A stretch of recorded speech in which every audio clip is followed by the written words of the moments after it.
Olá, turma, tudo bem? Vamos começar aqui nossa semana, né? Nossa segunda-feira, debaixo da bênção do Senhor, colocando a vida em ordem, né, gente? Graças a Deus, já tô bem melhor e eu tenho certeza que essa semana vai ser bênção demais para nós, em nome de Jesus. Vamos orar para a gente entregar esse momento para o Senhor e começar a nossa leitura de hoje. Jesus, muito obrigada por esse momento que o Senhor está nos dando, por esse início de semana, Pai, porque nós sabemos que tudo está no Teu controle, tudo está nas Tuas mãos, e nós nos colocamos cada dia mais, Senhor, nas Tuas mãos, dizendo: Senhor, faz de nós verdadeiros filhos, Senhor, de Deus, a imagem e semelhança do Senhor, que as pessoas possam ver Teu grande amor através de nós, que a nossa transformação seja, Senhor, visível, para que o Senhor seja glorificado através das nossas vidas. Obrigada, Jesus, pela construção de entendimento, de conhecimento da Tua palavra, que o Senhor tem dado a mim e aos meus irmãos. Eu glorifico ao Senhor, Pai, porque o Senhor tem nos colocado neste lugar de busca de mais do Senhor, de entender um pouco mais da Tua palavra. E nós desejamos, Pai, nessa semana, receber muito do Senhor, receber ainda mais do Senhor para as nossas vidas, Pai. Muito obrigada, Jesus. Amém. Glória a Deus. Amém, queridos? Então vamos lá, semana 30, né? Dia 1, hoje dia 17 de julho, e nós vamos começar então essa semana já debaixo da profecia de Isaías, né? Essa semana nós vamos ver bastante Isaías e Oséias, são dois profetas que a gente vai ver nesse momento que está profetizando, tentando trazer o alerta, né? Trazendo esse discernimento para o povo de Israel e Judá, mas eles não querem ouvir, né? Entra rei, sai rei, e eles estão totalmente desviados do Senhor. Isaías capítulo 13 é o nosso início. A gente vai ler o 13, 14, 15, 16 e 17, tá bom? Isaías capítulo 13 diz assim: Este é o julgamento de Deus contra a Babilônia, que ele revelou a Isaías, filho de Amós, numa visão. Levantem uma bandeira no alto de uma colina para os inimigos da Babilônia atacarem. Vocês devem gritar a eles e levantar a mão como sinal quando os exércitos passarem, marchando contra a Babilônia, para destruir os palácios dos ricos e poderosos. Eu, o Senhor, formei esses exércitos para esta missão. Chamei para esta guerra os que se orgulham de sua força, para executarem o meu castigo. Ouçam o barulho nas montanhas. Ouçam os exércitos marchando. É o barulho de muitas nações e povos reunidos. O Senhor Todo-Poderoso está reunindo um exército para a guerra. Eles vêm de países muito distantes, além do horizonte. O Senhor vai usá-los na sua ira para destruir a Babilônia inteira. Gritem de terror, porque o dia do Senhor está chegando, o dia em que o Todo-Poderoso vai esmagar todos vocês. Os seus braços perderão a força por causa do grande medo. Até os homens mais valentes tremerão de medo. Eles ficarão apavorados, sofrerão e chorarão como uma mulher com dores de parto, se torcerão como uma mulher que está dando à luz. Sem saber o que fazer, olharão espantados uns para os outros, com os rostos em fogo. Vejam, o dia do Senhor está chegando, o terrível dia da sua ira, do seu grande furor. Nesse dia ele vai devastar a terra e destruir os pecadores. O céu ficará escuro logo depois do nascer do sol. A lua e as estrelas do céu e as suas constelações não brilharão mais. Eu vou castigar o mundo por causa de sua maldade e os perversos por causa do seu pecado. Acabarei com a arrogância dos vaidosos e com o orgulho dos violentos. Pouca gente vai sobrar depois do meu castigo. Os homens serão mais raros do que o ouro puro, serão mais escassos do que o ouro de Ofir. Porque eu vou sacudir os céus e a terra se moverá do seu lugar, diante da ira do Senhor Todo-Poderoso, no dia do furor da sua ira. Os soldados da Babilônia vão cair de cansaço, fugindo como a gazela perseguida, como a ovelha que ninguém recolhe. Cada um tentará voltar para sua terra. Quem for capturado pelos inimigos será morto à espada. As criancinhas serão massacradas diante dos olhos dos pais. Suas casas serão saqueadas e as mulheres violentadas pelos soldados invasores. Eu farei com que os medos ataquem a Babilônia. Eles não se interessam pela prata nem pelo ouro para deixar de atacar.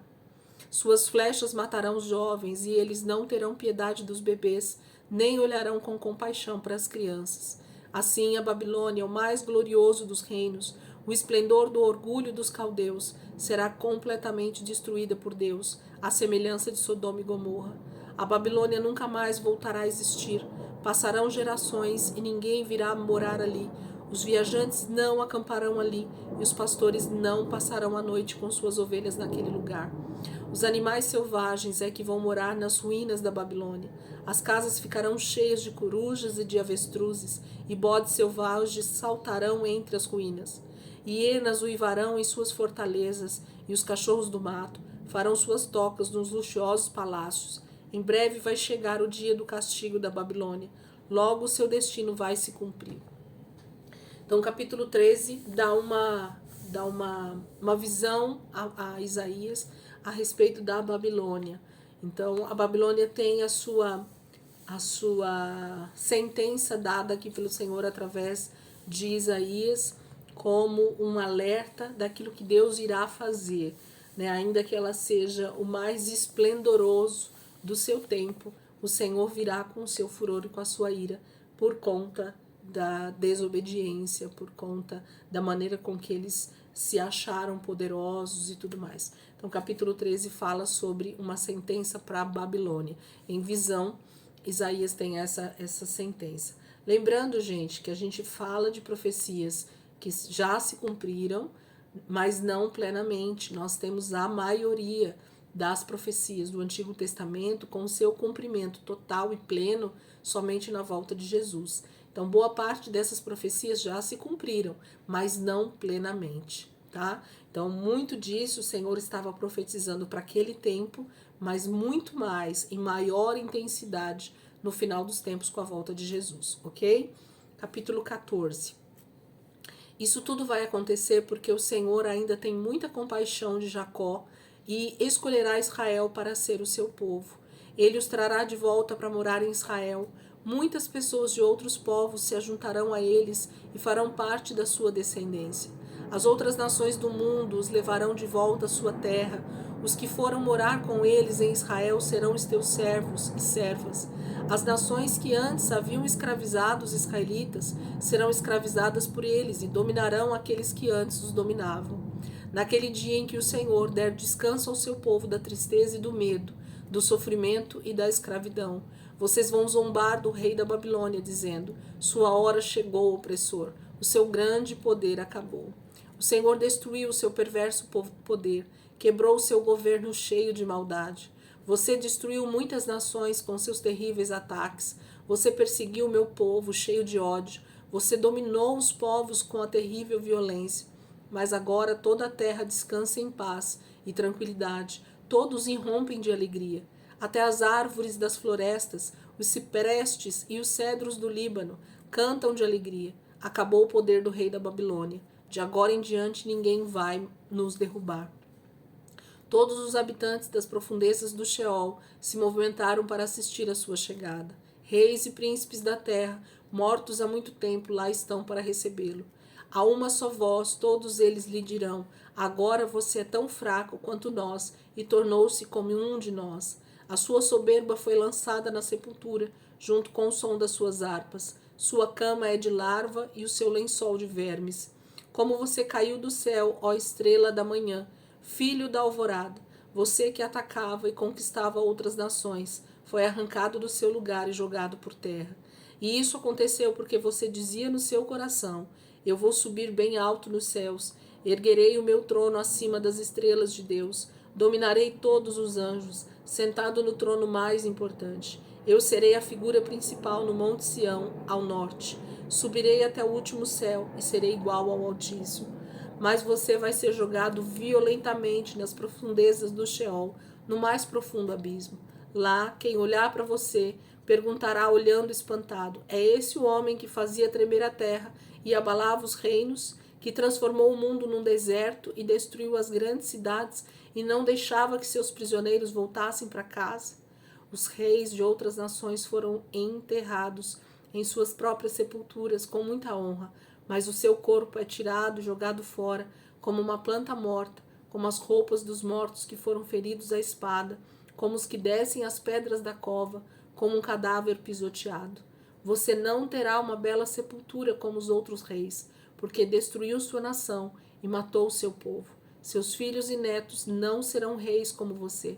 Preparem o lugar para matar os filhos dele por causa da maldade dos seus antepassados, para que eles não venham a dominar a terra, nem reconstruir as cidades do mundo. Eu mesmo, diz o Senhor Todo-Poderoso, serei o seu inimigo. Eu mesmo impedirei que os filhos e netos do rei da Babilônia reinem. Vou riscar essa família do mapa. Transformarei a Babilônia numa terra de brejos, onde só viverão as corujas. Vou varrer essa terra com a vassoura da destruição, diz o Senhor Todo-Poderoso. O Senhor Todo-Poderoso fez uma promessa solene. Vou cumprir o que planejei, como pensei. Assim será. Vou destruir o exército assírio quando ele marchar em Israel. Vou esmagar os seus soldados sobre os montes da minha terra. Quebrarei as correntes com que os assírios prendiam os israelitas e tirarei o fardo dos seus ombros. Esse é o meu plano para toda a terra, o plano que eu vou cumprir através do meu grande poder que se estende sobre todas as nações. Pois esse é o propósito do Senhor Todo-Poderoso. Quem poderá mudar os seus planos? Ele já estendeu a sua mão. Quem poderá fazê-la recuar? No ano em que o rei Acaz morreu, Deus me revelou o seguinte julgamento. Vocês, filisteus, não fiquem alegres, porque a vara que os feria está quebrada. Em lugar da cobra virá uma serpente ainda mais venenosa, muito mais perigosa, que vai destruir todos vocês. Eu serei o pastor dos pobres do meu povo. Eles viverão em paz e terão bastante alimento. Mas vocês, filisteus, morrerão de fome, e os que escaparem da fome morrerão na guerra. Lamente, ó porta, clame, ó cidade, todos vocês, filisteus, chorem de desespero. O seu castigo já foi determinado, pois o norte vem uma nuvem de pó, é um grande exército com nenhum covarde nas suas fileiras. Que resposta daremos ao mensageiro dos filisteus? Digam a eles, foi o Senhor quem fundou a cidade de Jerusalém. Lá os aflitos de Israel, que estiverem em dificuldade, encontrarão abrigo e proteção. Então aqui capítulo 14 fala também sobre essa questão do julgamento da Babilônia e do julgamento dos filisteus. Deus, ao mesmo tempo que mostra, né, como vai fazer com que Israel seja, de alguma maneira, balançado, né, os seus alicerces vão ser totalmente mexidos, mas o Senhor diz que as nações que fizerem isso contra Israel sofrerão também as suas punições, porque o próprio Senhor é quem vai trazer juízo, né, sobre toda a terra. Capítulo 15. Esta é a mensagem de Deus para o povo de Moabe. Numa só noite, suas cidades de Ar e Quir serão destruídas. Em Dibon, o povo vai aos templos para chorar pelo triste destino dos montes Nebo e Medeba. Em sua tristeza, eles rapam sua cabeça e cortam suas barbas. Todos andam pelas ruas vestidos de pano de saco e gritam nas praças. Nos terraços e nas praças públicas, todos gritam e choram amargamente. Os gritos e o choro dos moradores de Hesbom e Eleale podem ser ouvidos até Jaaz. Os soldados mais valentes de Moabe gritam e o coração deles treme de medo. O meu coração chora por causa de Moabe. Os moabitas fogem para Zoar e Eglat, sobem chorando a ladeira de Luite e descem o caminho de Oronaim, gritando de desespero diante da destruição. Porque até as águas do rio Nirim secaram, os pastos verdes secaram e as plantas que havia junto ao rio sumiram. Todo o verde desapareceu. Desesperado, o povo de Moabe foge para o outro lado do riacho dos salgueiros, levando a riqueza que armazenaram. De uma fronteira a outra espalha-se o clamor em Moabe. Em Eglaim até Beer Elim ouve-se o seu lamento. As águas do riacho de Dimon ficarão vermelhas de sangue, mas esse não será todo o meu castigo contra Dimon. Leões vão atacar os sobreviventes, tanto os que fugirem de Moabe, como os que ficarem em sua terra. Vou continuar porque ele continua a profecia, tá? Capítulo 16. Os que fugiram de Moabe para Selá, atravessando o deserto, enviam carneiros para o rei de Judá, como prova de amizade. Como pássaros que perderam o ninho, assim são os habitantes de Moabe nos lugares de passagem do rio Arnon. Os mensageiros que levaram os carneiros a Jerusalém pedem conselhos e ajuda. Por favor, ajude-nos. Escondam os que fugiram de Moabe. Não nos entreguem aos nossos inimigos. Deixem os que escaparam de Moabe morar com vocês. Escondam essa pobre gente de seus inimigos.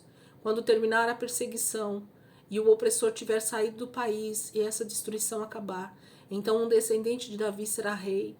Ele governará com fidelidade, julgará com justiça e se esforçará para fazer o que é justo. Esse é o orgulhoso povo de Moabe de que tanto ouvimos falar. Agora a sua arrogância, o seu atrevimento e o seu furor não valem nada. Por isso todo o povo de Moabe está chorando. Todos os moabitas vão chorar de saudade dos deliciosos bolos de passas de Kir-Hareset, dos campos bem cuidados de Hesbom e das plantações de uvas de Sibma. Os governantes das nações pisotearão essas plantações que chegavam até Jazer e estendiam-se para o deserto. Seus brotos espalhavam-se e chegavam ao mar. Por isso eu vou chorar por Jazer e pelas vinhas de Sibma. Com as minhas lágrimas eu rego as cidades de Hesbom e Eleale, pois não se ouve mais os gritos de alegria por seus frutos de verão e por suas colheitas. Foi-se embora a alegria da colheita. Não se ouve mais o canto de alegria nas plantações de uvas. Os tanques onde as uvas eram pisadas ficaram vazios para sempre. Eu acabei com a alegria que Moabe tinha na época da colheita. Meu coração chora de tristeza por causa de Moabe, como as cordas de uma harpa. O meu coração está quebrado por causa de Quireres. Quando Moabe se cansar de orar aos seus ídolos no alto dos morros e nos templos dos seus habitantes fizerem os pedidos aos seus deuses, de nada vai adiantar. Ninguém virá ajudá-los. O Senhor já tinha anunciado esse julgamento contra Moabe há muito tempo. Mas agora o Senhor diz, dentro de 3 anos, sem falta, a glória de Moabe será destruída. Quase todos os moabitas morrerão, e os que sobrarem serão poucos, pobres e fracos. Então, Deus está dando uma sentença para Moabe agora, né? Essa região dos moabitas, e que são os descendentes de Ló, né? De uma das filhas de Ló, que durante muito tempo oprimiram Israel, né? Fizeram pouco caso do Senhor, podiam ter se arrependido e se voltado para Deus, porque eles conheciam o Senhor de Abraão, Isaque e Jacó, mas eles preferiram adorar os deuses deles, e por isso a ira do Senhor virá sobre eles. Capítulo 17, nosso último texto de hoje. Este é o julgamento de Deus contra Damasco, capital da Síria. Damasco deixará de ser cidade, ela se tornará um montão de ruínas. As suas cidades serão abandonadas, serão ocupadas por ovelhas que por ali pastarão e se deitarão sem que ninguém as espante. Israel deixará de ser uma fortaleza e o poder de Damasco acabará. O remanescente de Arã será como a glória dos israelitas, afirma o Senhor Todo-Poderoso. Naquele dia Israel perderá o resto de sua antiga grandeza, quando a fome e a pobreza tomarem conta da terra. Será como acontece quando um ceifeiro junta o trigo e colhe as espigas com o braço, como quando se apanham os feixes de trigo no vale de Refaim. Contudo, alguns habitantes, muito poucos, vão escapar. Eles vão ser como uma oliveira que se sacode, e ficam 2 ou 3 azeitonas nos galhos mais altos, e umas 4 ou 5 nos galhos de baixo. Depois da colheita, anuncia o Senhor, o Deus de Israel. Então, finalmente, os israelitas vão olhar para o seu Criador e respeitarão o Santo de Israel. Não vão mais confiar nos altares, obra de suas mãos. Eles não olharão mais para as imagens dos falsos deuses, nem para os altares de incenso. Naquele dia, as suas cidades fortes ficarão tão vazias e abandonadas como quando os israelitas invadiram Canaã há tanto tempo. Elas serão como lugares entregues aos bosques e ao mato, e tudo será arrasado. E por quê? Porque vocês se afastaram do Deus, do seu Salvador, e não se lembram da sua rocha poderosa. Por isso, não adianta vocês plantarem belas árvores e videiras importadas, mesmo que as plantas desses jardins brotem, floresçam e deem fruto. Um dia depois de plantadas, vocês não comerão os frutos. Tudo o que vocês vão colher será muita tristeza e sofrimento. Ouçam o barulho de muitas nações que se agitam e se revoltam. Parece o rugido das nações, rugem como águas impetuosas. É tão forte o barulho que parece que o quebrar das ondas contra as pedras. Mas quando eles os repreender, fugirão para longe, como a palha que o vento leva em todas as direções, como palha nas colinas, como a poeira levantada por um pé de vento. Ao cair da tarde, os israelitas esperam o ataque, cheios de pavor. Mas quando o sol nascer, eles verão que seus inimigos já não existem. Esse é o justo castigo dos que maltratam e saqueiam os nossos bens. Capítulo 17 vai falar sobre Damasco, né? Outra região que vai sofrer as consequências da ira de Deus, né? Por ter feito tão mal ao povo de Israel, por terem abandonado o próprio Senhor, que eles poderiam ter se voltado para Deus. E Israel também sofrerá as consequências, né? De tudo que eles fizeram, de não ter sido o exemplo que o Senhor desejava para as outras nações. Antes disso, todos eles se desviaram, né? Amém, queridos? Essa semana seja uma semana cheia da presença de Deus para nós. Nós vamos ler muito Isaías, né? É um livro bem profundo, um livro muito forte, cheio de profecias realmente para aquele tempo e para o tempo do fim, sobre o nascimento do próprio Senhor Jesus, né? Ele é um profeta messiânico, mas é um profeta messiânico para aquele tempo e um profeta messiânico para o tempo do fim. Isaías tanto vai profetizar sobre a primeira vinda de Jesus no seu nascimento, como também na segunda vinda, com a volta de Jesus e o julgamento sobre todas as nações. A gente vai ver muito isso durante a leitura. Amém, queridos? Deus abençoe, ótima semana para vocês. E se Deus quiser, amanhã a gente está aqui de volta para continuar a nossa leitura dessa semana em nome de Jesus. Amém? Deus abençoe.